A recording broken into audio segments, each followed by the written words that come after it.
Now, an alien invasion, could it really happen? The US military is making plans just in case. What are the official plans for contact with extraterrestrials? Will they come in peace or war?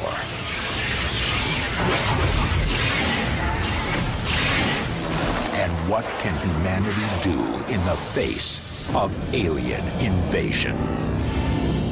Yes, it is best to be prepared for anything, and Professor Paul Springer from the US Air Command and Staff College would advise the military in the event of an invasion. Now, he had to get special government clearance to talk to us, and I spoke to him earlier. Paul, it's an incredibly difficult thing, isn't it, to plan to fight back against an enemy we would know absolutely nothing about? Well, that's absolutely true, but at the same time, we make all kinds of contingency and war plans against enemies that we never expected to face in combat.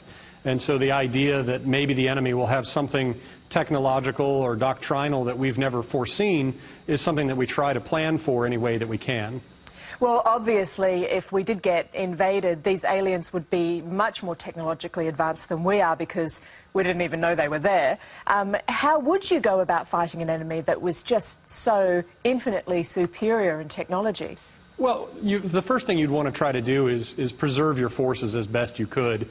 You would want to learn as much about the enemy as possible, and that would mean things like trying to find vulnerabilities, trying to capture technology, but survival is your first priority, because if you send all of your forces into the field and have them destroyed by that superior enemy force, then when you do find a vulnerability, you won't have any opportunity to exploit it. What do you think would be the alien plan? What would they do first? That really depends on why they're here in the first place. If they're here for the extraction of a specific resource, for example, they might want to just eliminate any resistance that might block them from their objective.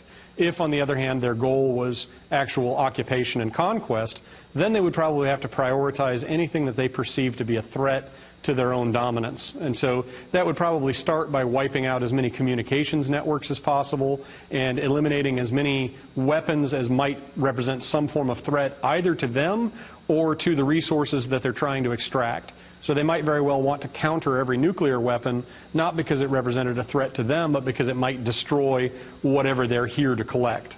Is this something, this kind of planning, that governments around the world do consider?